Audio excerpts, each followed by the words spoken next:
So my overall summary for this particular semester is that 1, the honeymoon phase is game over.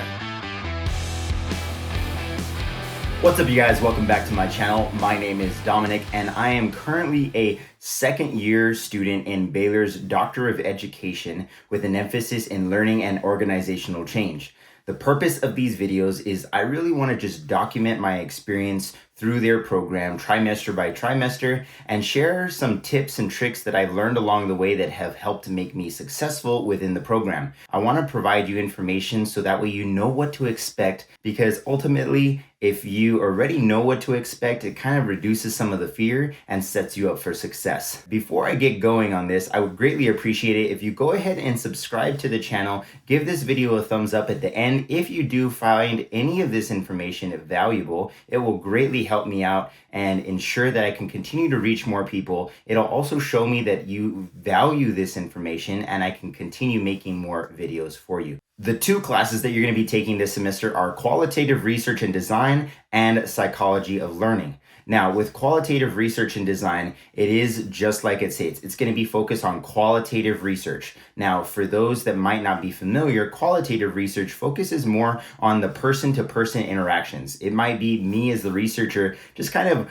going in and figuring out why things happen, phenomenons. I might be trying to look at a situation that has already occurred, and I might perform a case study and look at a bunch of documents and decipher some information from those. Or I could be doing what's known as an ethnography. And an ethnography is where I kind of go into a situation. Maybe I live with a community for an extended period of time, and I'm a first-person observer, and I can then draw conclusions about any questions that I might be having. So qualitative research is not really going to be focused on the numbers per se. It's going to be more focused on the interactions between people. So for those that like a little bit more of the numbers side of research, this can be a little bit more challenging, especially like me. I prefer to have that quantitative type research. So I felt it was a little bit more like abstract. It can be very kind of artsy type of research. Now, nothing to bash it. It just takes a little bit of getting used to. And so just kind of go into it with an open mind. I did learn an incredible amount. It definitely allowed me to look at research through a separate set of eyes. It's going to help me build out my questions. Now, whether I go through with doing a qualitative type dissertation, that's going to be a question for a later date. I could always do something like mixed methods where I do qualitative and quantitative. As of right now, though, being fully transparent, I'm probably going to be leaning towards doing quantitative research for my dissertation rather than qualitative.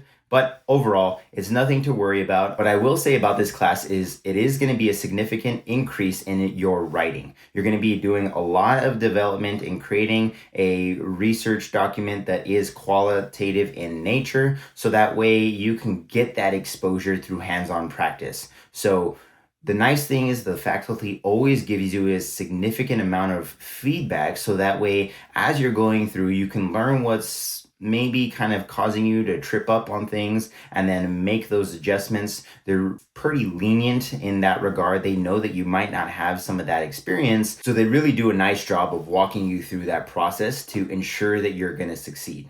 Now, the second class that you're going to be taking is Psychology of Learning, which focuses on andragogy. Now, most of you might be familiar with pedagogy, its little brother. Pedagogy focuses on child learning. And since this program is more focused on adult learning, andragogy means just that. It is adult learning. So you're going to focus on how do adults learn, what are the best environments and situations in which it's going to increase learning. You're going to learn some study tips, and you're also going to learn some lies, myths, and misbeliefs about how adults learn. So for example, the whole idea and concept of like learning styles, are you kinesthetic, are you auditory? That has actually been debunked by science, and they break that down within the class to let you know why this has been debunked and what are some more science-backed means of learning, so that way you can spend less time studying and focus on other things within the class. So I love the applicability of this course. So it's really going to help you take a step back and reevaluate your study strategies, so that way, again, The whole purpose of this is so you can be more successful. Now, the next thing that you're going to continue doing all throughout your semester is building out your literature review guide. And essentially what you're doing within this is you're building out the basis of what your literature review is going to be in your dissertation. Or in this program, it's called a POP, a problem of practice. So your dissertation, POP, I use those interchangeably, but essentially they're the same thing. Your dissertation is your problem of practice, and that's the name that they give it, but you're developing all of the articles that you're going to be using within your literature review, so that way by the time you get to that point where you're writing chapters 1 and chapters 2 of your dissertation, then you're already going to be ready to go. You don't have to start looking up articles. You're going to have nice little summaries of about 45 articles. Now, it's not to say that you're doing that all at once. You do it in small chunks semester by semester. So by the time you get to the semester where you're taking POP 1 and POP 2, where you write those 2 chapters, you're going to be ready to hit the ground running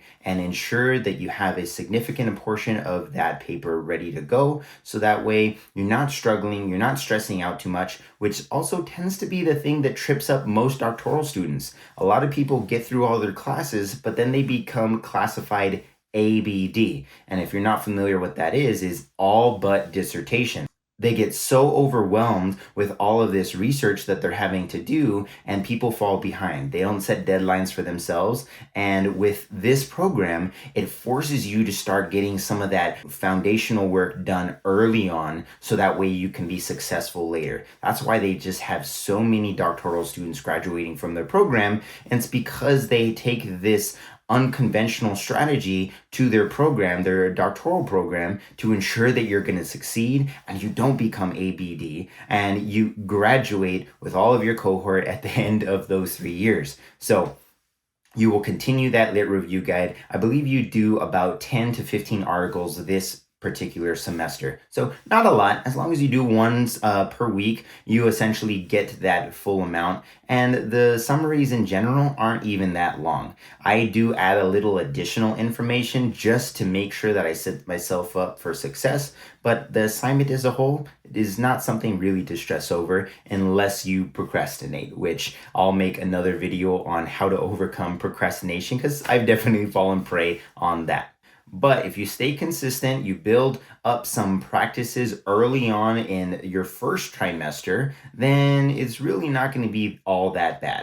I will be making some additional videos in the near future to give you guys some more tips and tricks for how to be more successful, manage your time better, and also some strategies for how to actually reduce the amount of time that you spend on each of these tasks. So if you want those, please go ahead and hit the subscribe button, turn on the notification bell so that way you're notified when I'm posting again. Now, I will like to mention that my entire channel, I don't just focus on graduate coursework or my experiences at Baylor. I do focus on just overall general self-improvement. So hopefully you'll get some value out of some of those videos as well. But I can guarantee I will continue coming out with more Baylor videos in the near future. So until next time, guys, peace.